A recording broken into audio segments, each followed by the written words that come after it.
With the 2022 election, Democrats in Minnesota took control of both houses of the state's legislature for the first time in 9 years.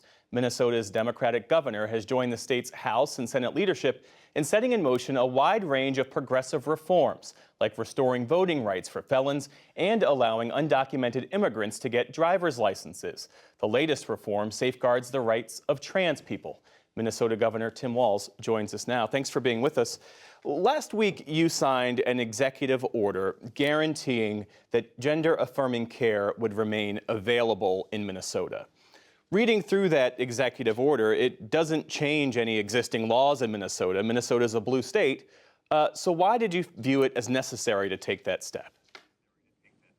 Well, first of all, thank you for having me. I think the step is because our trans neighbors, our children, are feeling the pressure. We see states that are using state power as an apparatus of cruelty, quite honestly. And we know that these are communities that are always under risk. We know they have some of the highest suicide rates, attacks of hate crimes against them. And I think in Minnesota, reaffirming through the executive order that whether it be making sure our insurance companies are paying for what they need to pay for, or making it clear that if you come to Minnesota, we will protect your rights. We are not going to extradite you or cooperate with states that are really trying to take away basic, in many cases, life-saving health care. So it's an unfortunate circumstance being caused by states that are choosing to make life more difficult for people, to try and marginalize people and to try and, quite honestly, try and criminalize people for being just who they are. That's not going to happen in Minnesota.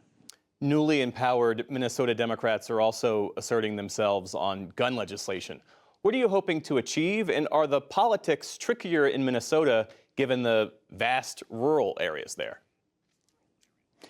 Well, we're hoping to achieve just reduced gun deaths and gun incidents. It simply is unacceptable, and it should not be something that we just accept that in this country that vast more people die or involved in these accidents. Look, I grew up hunting. I grew up at a time when your shotgun was in your car going to school. I understand this.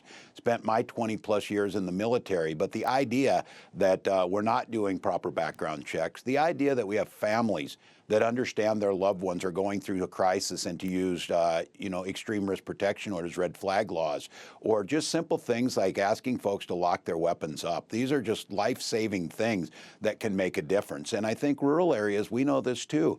We see these things happen in rural areas too. We know that folks who are responsible gun owners recognize none of the things that we're proposing will infringe on their right to do what they're going to do. And for those critics who say it wouldn't stop, all of these shootings, no, but it may stop some. And I think we see this in nations around the world. They have their freedoms, they have the rights to own firearms, and yet we don't see the number of shootings, especially the mass shootings. So I again, don't think that this is an either-or proposition. I think it has been, unfortunately, politicized by folks for short-term gain. But the idea that our children have to worry about being shot in schools or to witness shootings on a pretty daily basis, it's unacceptable. And so our goal is to reduce as many of those as we can. You've also rolled out a statewide framework to fight climate change. Last month, you signed a bill into law that puts Minnesota on the path to 100% clean electricity by 2040. It's one of the most ambitious standards across the country. What kind of coalition did you have to put together, a coalition of legislators and advocates, in order for that to happen? Yeah, and it's again, as seeing this, I'm a school teacher by trade, so I oftentimes talk about Maslow's hierarchy, and the idea is that the vast majority of Minnesotans, and I would say Americans, want to move us away from carbon-based fuels. They recognize climate change is real.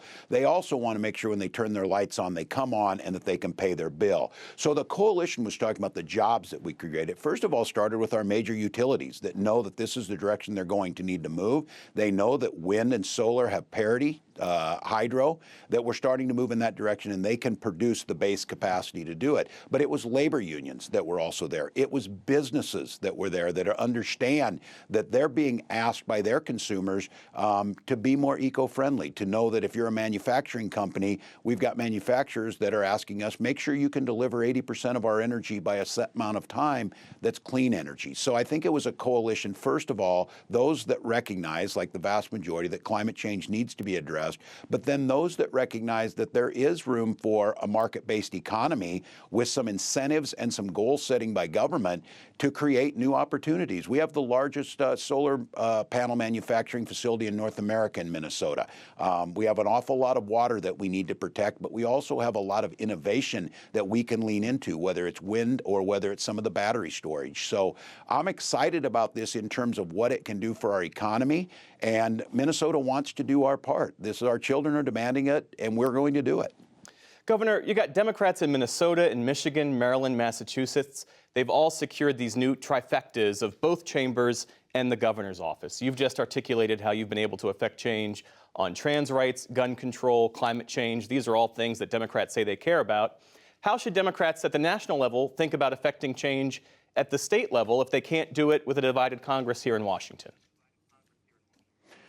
Yeah, well, I do want to give credit. I think it's being underestimated. The Inflation Reduction Act, the CHIPS Act, the Bipartisan Infrastructure Bill, these gave us the tools to move on clean energy.